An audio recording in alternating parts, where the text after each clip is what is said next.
I'm Jessica from Rise Above Lyme. Today I want to talk about magnesium.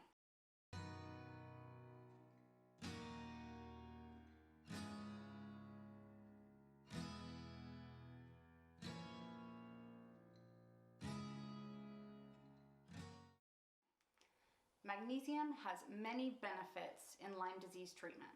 I encourage you to do some research, and I hope after watching this video you'll discuss it with your doctor and see about adding it to your protocol. Remember, we need more than the average person. Let's talk about a few things: why Lyme disease creates a deficiency and the symptoms when you are deficient, why it's important, what issues it can cause when you don't get enough. Why do we have a deficiency? Well, I'll get to that. First, the different forms and their targeted benefits. Magnesium plays a role in over 300 enzymatic processes in the body. According to a 2005-2006 survey by the US government, 75% of US adults has a magnesium deficient diet. Magnesium is essential for the health of our heart, blood vessels, brain, bones, skeletal muscles, lungs, and pancreas. A low level of magnesium is associated with an increased level of C-reactive protein, known as CRP, which is a measured level of inflammation in the body, not visible from the outside. Here are a few things that magnesium is involved in: energy production and transport, muscle contraction and relaxation, protein production, hormone regulation, immune system, nerve conduction, maintaining bronchial elasticity.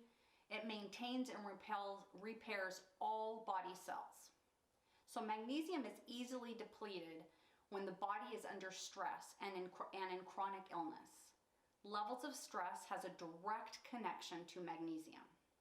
Some researchers believe that Borrelia organisms and other microbes feed on and deplete magnesium.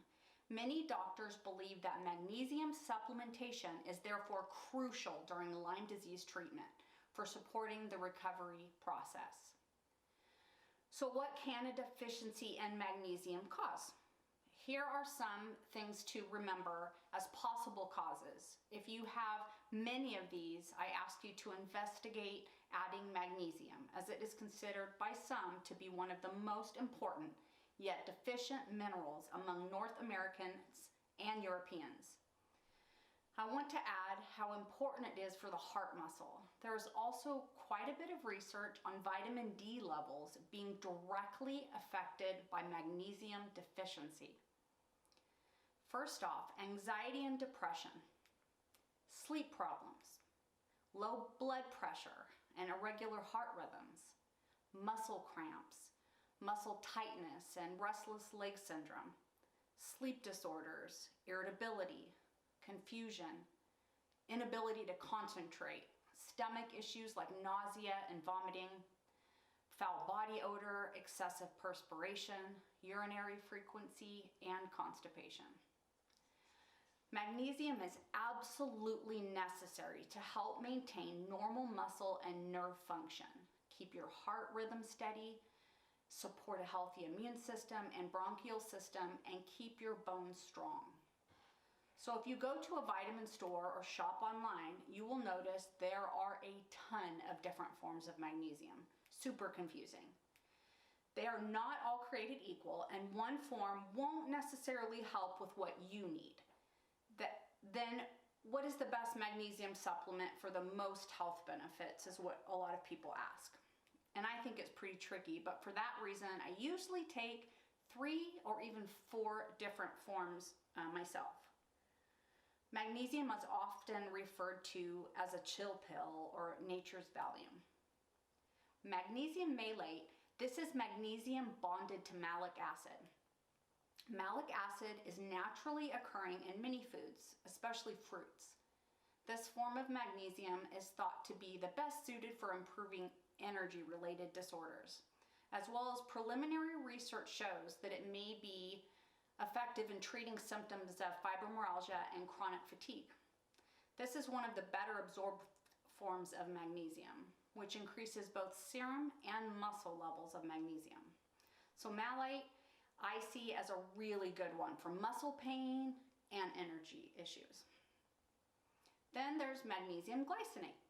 Now, magnesium glycinate, or chelated magnesium, is a compound made up of magnesium and the amino acid glycine. This one is thought to actually be one of the most bioavailable forms of magnesium for supplementation, as well as the most gut-friendly. It is useful for anxiety, PMS, insomnia, and sleep issues. So magnesium glycinate is a great one for insomnia. Magnesium l-threonate, also called Neuro-Magnesium. This one is a newer form of magnesium with significant implications. Oh, I can't even say that word. Significant implications for mental health. Preliminary research has shown the cognitive boosting ability and potentially even neuroprotective effects against Alzheimer's disease. This is so cool about this type of magnesium. It's the only one that has been shown to cross the blood-brain barrier. This is super important because having this capability allows the beneficial effects on the brain specifically. This form of magnesium has been shown to improve measures of cognitive abilities such as short and long-term memory. It's also known to help depression, anxiety, and brain fog. I noticed a significant difference when I added that. Then there's magnesium citrate. This is probably the most commonly used forms of magnesium because it's relatively low cost. It is not the most commonly recommended though, but it has its place for certain people. Two properties of this form of magnesium are its ability to aid in bowel movements, as well as potentially help with oxalate metabolism. You'll also see many mention its role in helping people that struggle with kidney stones. Magnesium taurate contains an amino acid called taurine. This one has a calming, neuroprotective, and anti-inflammatory effect in the brain.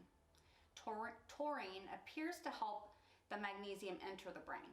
This one is really gentle on the GI tract, making it unlikely to cause diarrhea. There are other forms of magnesium that are often cheap, yet they don't offer the same bioavailability. These forms are oxide, milk of magnesia, sulfate, aspartate, and carbonate forms. These forms of magnesiums do not absorb well and seem to offer little benefit beyond laxative or anti-acid properties. So since I'm not passionate about those, I'm not going to talk about those today. I will now summarize to help guide you. I personally use malate, glycinate, and Neuro-Magnesium because those fit my needs. I did add citrate because I need help with oxalates, so I take them like with meals and for regularity. I also take that with my binders. So I take magnesium myself 3 times a day, and I have since diagnosis. I want to add that a magnesium lotion applied topically is amazing for additional pain relief. So here's the basics. Malate, muscle pain, fatigue, fibromyalgia type pain. Glycinate, insomnia, PMS, nerve pain, relaxation, leaky gut. L-threonate, Neuro-Mag, PTSD, anxiety, depression, cognitive function, brain injuries, citrate. Not usually recommended, but it can have some negative effects, but sometimes used for processing oxalates and constipation. Taurate, mostly mentioned in heart health and neuroprotective, reducing brain inflammation.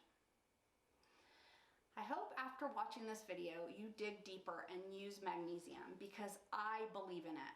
My husband always jokes that I should own stock in magnesium because I'm always talking about it.